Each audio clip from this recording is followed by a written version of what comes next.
সরকারি হাইড্রেন বন্ধ করে অবৈধভাবে করা হয়েছে ড্রেন নির্মাণ। ড্রেনের কাজ রুখতে হাইকোর্টের নির্দেশে জারি করা হলো 144 ধারা।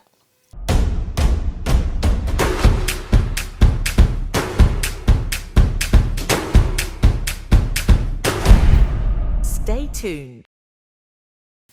প্রসঙ্গত, শিলিগুড়ির ইসকন মন্দির রোডের পাইপলাইন এলাকায় একটি বহুতল নির্মাণ করা হচ্ছে।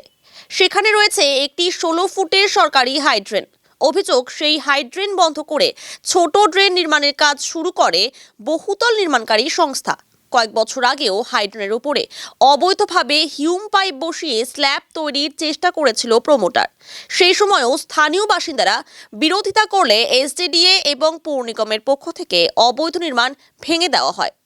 কিছুদিন আগেও এলাকার পঞ্চায়েত সদস্য, জেলা পরিষদের সদস্যকে নিয়ে অবৈধভাবে ড্রেন নির্মাণের বিরুদ্ধে বিক্ষোভ দেখান বাসিন্দারা। পরবর্তীতে আইনের দ্বারস্থ হন বাসিন্দারা।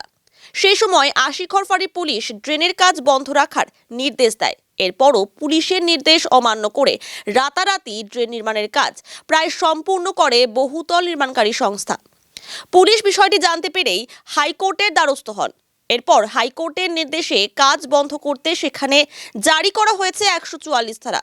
শুক্রবার পুলিশ পৌঁছে নির্মাণকারী সংস্থার হাতে কোর্টের নির্দেশ তুলে দেয় এবং সম্পূর্ণ আইনি প্রক্রিয়া শেষ না হওয়া পর্যন্ত কোনো রকম কাজ করা যাবে না বলে নির্দেশ দেওয়া হয়। আপনার আন্দোলনের সার্থকতার প্রথম ধাপ হলো, কি বলবেন?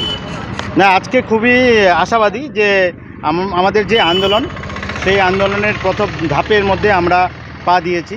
এতদিন মধ্যে আমরা একটা নিরাশার মধ্যে ছিলাম যে আন্দোলনটা করছিলাম আদৌ এই আন্দোলনের সফলতা পাবো কি না, কিন্তু আশিঘর ফুঁড়ি যেভাবে কাজ করেছে তাতে আমরা মনে হচ্ছে যে আমরা আন্দোলনের প্রথম ধাপটা এসেছি।